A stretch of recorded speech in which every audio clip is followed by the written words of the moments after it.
Assalamualaikum warahmatullahi wabarakatuh. Sebelumnya, perkenalkan nama saya Rivaldo Ramadan dari program studi Administrasi Keuangan dengan NIM 2008 0310 2006 dari kelompok 1. Di sini, saya akan menjelaskan tentang instrumen pasar uang dan juga jenis-jenis transaksi pasar uang. Pada saat ini, ada berbagai jenis reksadana yang dipasarkan di Indonesia. Reksadana itu antara lain reksadana saham, reksadana pendapatan tetap, reksadana campuran, reksadana pasar uang, dan sebagainya. Dari berbagai pilihan itu, salah satu reksadana yang dianggap beresiko rendah adalah reksadana pasar uang. Berdasarkan sejumlah pengalaman, reksadana pasar uang ini menawarkan imbal hasil yang lebih tinggi daripada deposito. Bagi sebagian orang, instrumen pasar uang ini belum dikenal dengan baik. Pasar uang adalah pasar yang berbeda dari pasar obligasi atau pasar saham.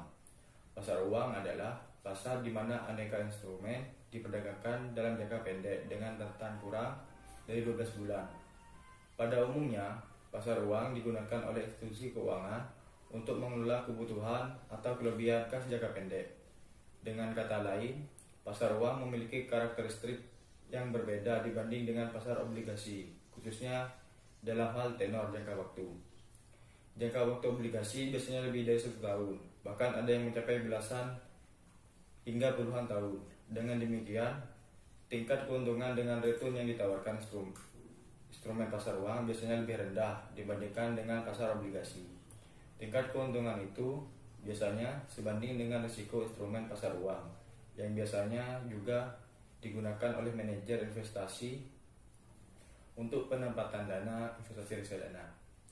Dalam reksadana pasar uang, menurut peraturan otoritas jasa keuangan, hanya diperbolehkan berinvestasi di instrumen efek bersifat utang yang diterbitkan dengan jangka waktu yang tidak lebih dari 1 tahun dan sisa jatuh temponya tidak lebih dari 1 tahun. Contoh efek pasar uang tersebut antara lain sertifikat Bank Indonesia, surat perbedaan negara atau SPN, surat berharga pasar uang, surat pengakuan utang, dan sertifikat deposito. Berikut instrumen pasar uang yang diperdagangkan secara internasional. Antara lain, yang pertama ada Bank Acceptance atau wesel tagih. Bank Acceptance adalah instrumen pasar uang berupa surat berharga yang timbul karena suatu pihak memiliki tagihan kepada pihak lain. Oleh karena pihak yang memiliki uang tersebut memerlukan dana dalam waktu singkat, maka tagihan tersebut dapat dijual dengan mendapatkan jaminan pembayaran dari bank. Biasanya terdapat pada transaksi ekspor dan impor yang dilakukan dengan sarana letter of credit atau LC. Pihak penjual atau eksportir di luar negeri atau atas bank pembeli di luar negeri atau atas bank pembeli di luar negeri opening bank. Menurut syarat LC, pada draft tercantum jumlah uang dan tanggal pembayaran. Bank penarik draft sebagai bank penerima fasilitas, sedangkan bank yang mengakses draft accepting bank sebagai bank pemberi fasilitas. Bank pemberi fasilitas, bank acceptance. Jangka waktu bank acceptance berkisar antara 1 sampai 6 bulan. Bunga sekuritas didapatkan dengan sistem diskonto, di mana bunga dibayarkan di muka berupa diskonto terhadap nilai nominalnya. Yang kedua ada sertifikat deposito. Sertifikat deposito adalah instrumen pasar uang berupa surat berharga yang dikeluarkan oleh bank.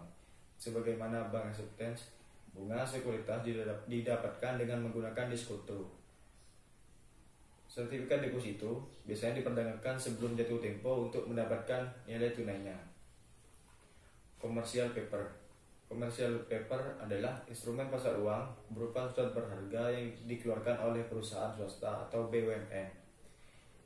Commercial paper adalah surat janji untuk membayar kembali jumlah hutang yang diterima pada suatu tanggal tertentu. Bunga commercial paper juga didapatkan dengan menggunakan diskonto. Berbeda dengan bank acceptance ataupun sertifikat deposito, pelunasan commercial paper tidak dijamin oleh bank maupun suatu hak kebendaan and secure promise note. Yang keempat ada treasury bills. Saat ini pemerintah Indonesia belum mengeluarkan treasury bills, namun direncanakan dalam waktu yang dekat pemerintah akan mengeluarkan treasury bills. Pemerintah AS mengeluarkan treasury bills dalam jangka waktu 91 atau 182 hari ditawarkan mingguan atau 52 hari ditawarkan bulanan. Investor membeli treasury bills dengan diskon dan jika instrumen itu dipegang sampai jatuh tempo. Hasilnya sama dengan perbedaan antara diskon dan harga nominal.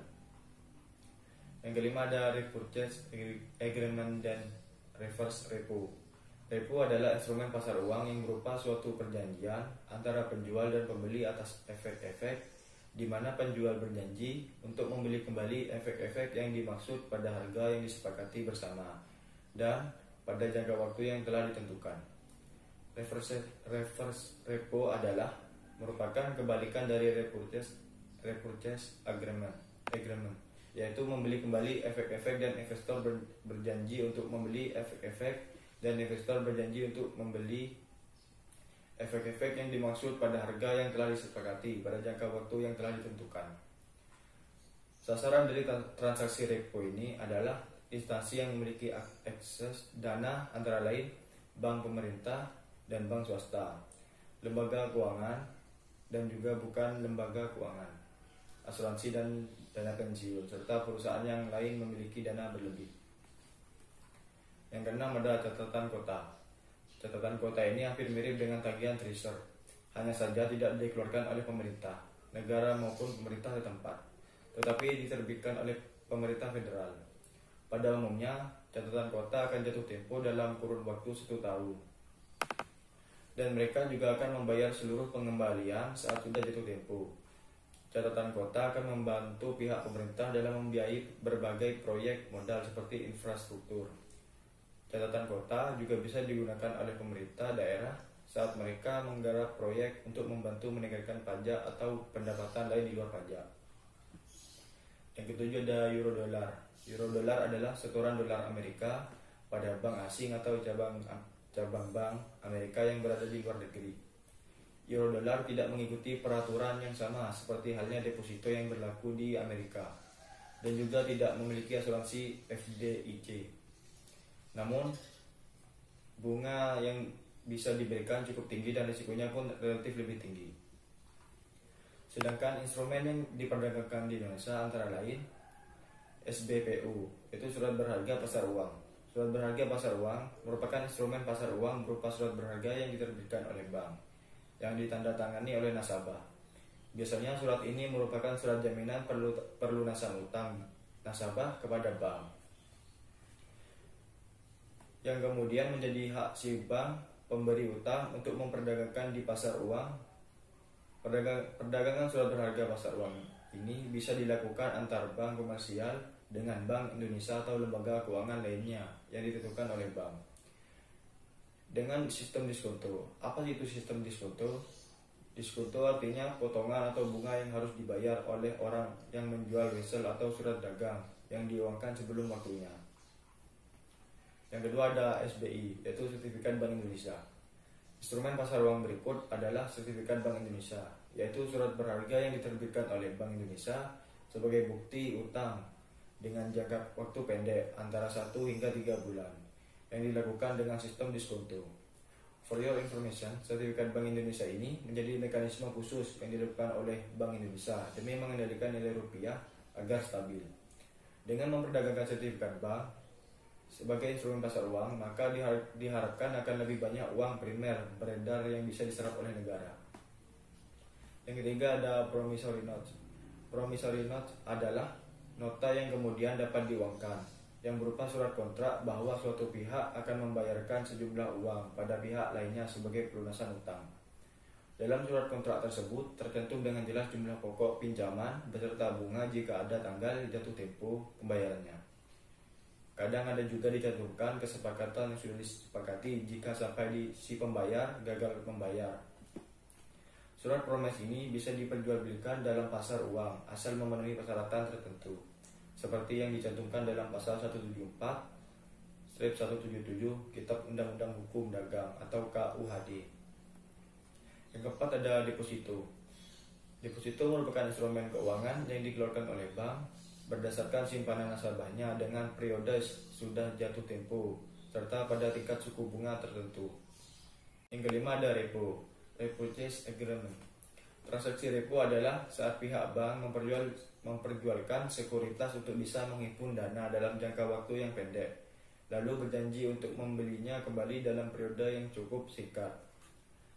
Saat bank membeli surat berharga tersebut, maka mereka akan melakukannya dengan harga yang lebih tinggi daripada harga jualnya. Pihak bank akan berjanji untuk membeli sekuritas tersebut dengan segera, dan pihak institusi yang membeli sekuritas itu berjanji untuk bisa menjualnya kembali. Yang keenam ada commercial paper. Commercial paper adalah surat berharga komersial, instrumen utang yang dikeluarkan oleh suatu pihak, biasanya perusahaan atau bank berkapitalisasi besar kepada investor. Tidak untuk investasi jangka panjang, tetapi biasanya untuk membeli inventaris atau untuk pengelolaan modal kerja yang singkat. Instrumen pasar uang ini berjangka waktu tidak lebih dari 1 tahun, biasanya hanya 9 bulan saja. Instrumen ini dianggap sebagai alternatif terbaik untuk menambah modal usaha ketimbang menggunakan pembiayaan dengan pinjaman bank. Yang ketujuh ada call money. Call money merupakan instrumen pasar uang berupa peminjaman dana yang terjadi di antar bank dalam jangka waktu yang sangat pendek. Biasanya call money ini dipergunakan saat bank membutuhkan ataupun harus mengalihkan kelebihan dana jangka pendek yang bersifat sementara. Proses terjadinya dalam clearing yang setiap hari diadakan oleh Bank Indonesia membuat ada yang menang clearing maupun ada yang kalah clearing. Untuk yang kalah clearing bisa menutup kekalahannya, maka bisa meminjam sejumlah dana pada pihak bank lain agar tidak terkena sanksi akibat kekurangan likuiditas. Proses inilah yang disebut dengan interbank call money. Yang ke-8 ada banker acceptance, yakni salah satu instrumen pasar uang yang dipakai pada kegiatan ekspor dan impor barang atau digunakan sebagai transaksi valuta asing atau falas. Selanjutnya di sini saya akan menjelaskan tentang jenis-jenis transaksi pasar uang. Jenis-jenis transaksi yang terjadi pada pasaran uang antara lain, yang pertama ada pasar uang antar bank.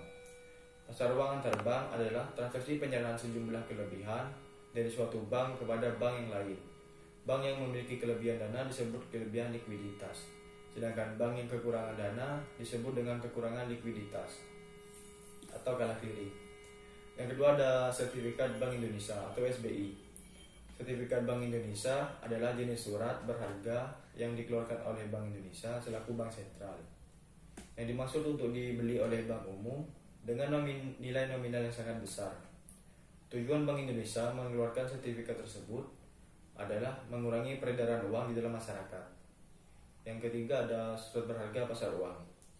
Surat berharga pasar uang atau SBPU yaitu surat berharga yang dikeluarkan oleh bank umum dan hanya dibeli oleh Bank Indonesia dengan nilai nominal yang cukup besar.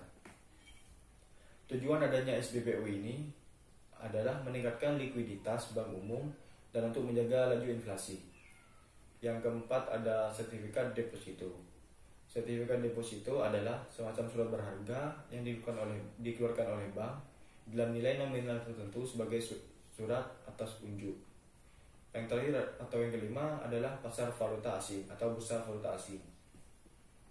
Pasar valuta asing ialah tempat seseorang dapat membeli atau menjual sejenis mata uang asing atau menukarnya dengan mata uang rupiah. Adapun nilai tukar yang ditukarkan disebut kurs valuta asing. Demikian dari penjelasan saya tentang instrumen dan jenis-jenis transaksi pasar uang. Jika ada kesalahan kata atau ucapan, saya mohon maaf. Sekian dari saya. Wassalamualaikum warahmatullahi wabarakatuh.